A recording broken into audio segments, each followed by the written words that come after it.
రాజకీయాలు ఆసక్తికరంగా మారుతున్నాయి. గత కొంతకాలంగా కర్ణాటకలో సీఎం మార్పుకు సంబంధించిన అంశంపై పెద్ద ఎత్తున చర్చ జరుగుతూ ఉండగా, తాజాగా సిద్ధరామయ్య తన రాజకీయ వారసుడిని ప్రకటించి ఆసక్తికర చర్చకు తెరతీశారు. ఇంతకు సిద్ధరామయ్య ప్లాన్ ఏంటి? తన మనవడు ఎన్నికల్లో పోటీ చేసే సమయానికి ఆయన్ని రాజకీయాల్లో రాటుదేలేలా చేయడానికి ఇప్పటి నుండి ఆయనకు రాజకీయ మెలకువలు నేర్పిస్తున్నారా?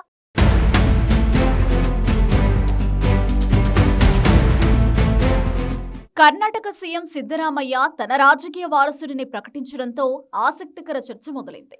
నిజానికి సిద్ధరామయ్య తన పెద్ద కుమారుడు రాకేష్ను రాజకీయాల్లోకి తీసుకురావాలని కలలు కనేవారు.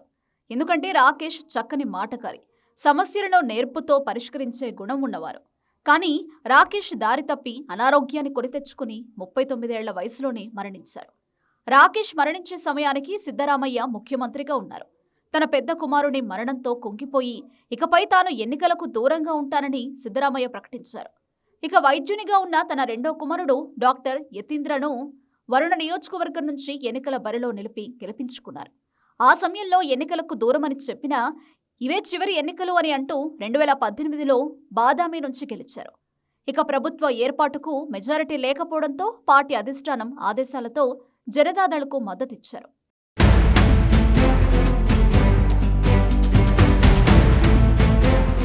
ఇక మరోసారి తన కుమారుడు పోటీ చేసిన వరుణ నుంచి పోటీ చేసి గెలిచిన సిద్ధరామయ్య యతీంద్రకు ఎమ్మెల్సీగా అవకాశం కల్పించారు. 2 నెలల ముందు తన రాజకీయ వారసుడు తన మనవడు ధవన్ రాకేష్ అని సిద్ధరామయ్య ప్రకటించారు.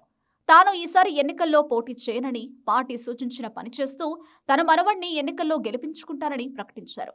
గదగలో నిర్వహించిన ఓ కార్యక్రమంలో సిద్ధరామయ్య తన కురుబ సముదాయం నేతలకు మనవడిని పరిచయం చేశారు. సిద్ధరామయ్య తన మనవడితో కనకదాసు విగ్రహానికి పూలహారాన్ని వేయించారు. ఇప్పుడు ధవన్కు 19 ఏళ్లు. ఎమ్మెల్యేగా పోటీ చేసేందుకు మరో 6 ఏళ్లు వేచి ఉండాలి. ఆలోగా అతనికి రాజకీయాలను పరిచయం చేసి రాటు తేలేలా చేయాలని సిద్ధు భావిస్తున్నట్లు తెలుస్తోంది. తన రాజకీయ వారసుడిని ముందుగానే ప్రకటించిన సిద్ధరామయ్య ఎంతో వ్యూహాత్మకంగా ముందుకు సాగుతున్నట్లు తెలుస్తోంది.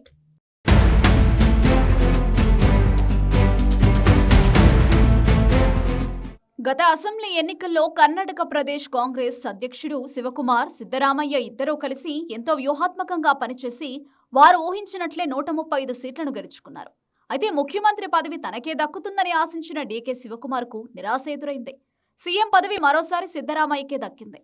అయితే మొదటి 2.5 ఏళ్లు సిద్ధరామయ్యకు అవకాశం ఇద్దామని కాంగ్రెస్ అధిష్టానం డీకే శివకుమార్కు చెప్పడంతో ఆయన పెద్దల ఆదేశాలను శిరసావహించినట్లు రాజకీయ వర్గాల్లో పెద్ద ఎత్తున చర్చ జరుగుతోంది. సీఎం సిద్ధరామయ్య 2.5 ఏళ్ల పరిపాలన పూర్తవుతున్న సమయంలో తనకు అవకాశం వస్తుందన్న ధీమాతో డీకే శివకుమార్ ఉన్నారు. తానే 5 ఏళ్ల పాటు ముఖ్యమంత్రిని అని సిద్ధరామయ్య చెబుతూ రావడంతో శివకుమార్ వర్గీయుల్లో అసంతృప్తి చెలరేగుతూ వచ్చింది. అయితే అందరూ సమన్వయం పాటించాలని, రాష్ట్ర నేతలు ఏ నిర్ణయాన్ని తీసుకోవడం కుదరదని డీకే శివకుమార్ స్పష్టం చేశారు.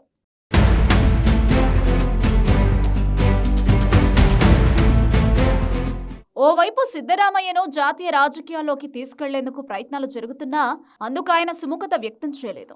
రాష్ట్రంలో దేవరాజ అరసు అనంతరం ఎక్కువ సమయం ముఖ్యమంత్రిగా సిద్ధరామయ్యే కొనసాగారు.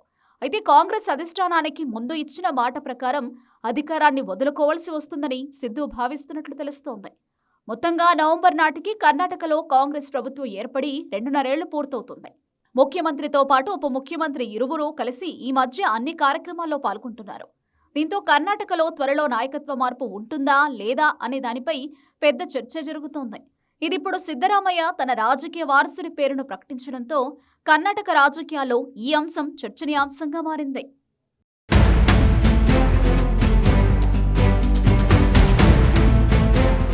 కర్ణాటక రాజకీయాల్లో సిద్ధు వారసుడికి సంబంధించిన అంశంపై పెద్ద ఎత్తున చర్చ జరుగుతోంది. సిద్ధరామయ్య రాజకీయ వారసుడిగా తన మనవడిని ప్రకటించడంతో పాటు ఆయన్ను తన సముదాయానికి ముందస్తుగానే పరిచయం చేయడం వెనుక కారణాలు లేకపోలేదు. సిద్ధు మనవడు ఎన్నికల్లో పోటీ చేసే సమయానికి రాజకీయాల్లో రాటు దేలేలా చేయాలనేదే ఆయన ఆలోచనగా తెలుసు.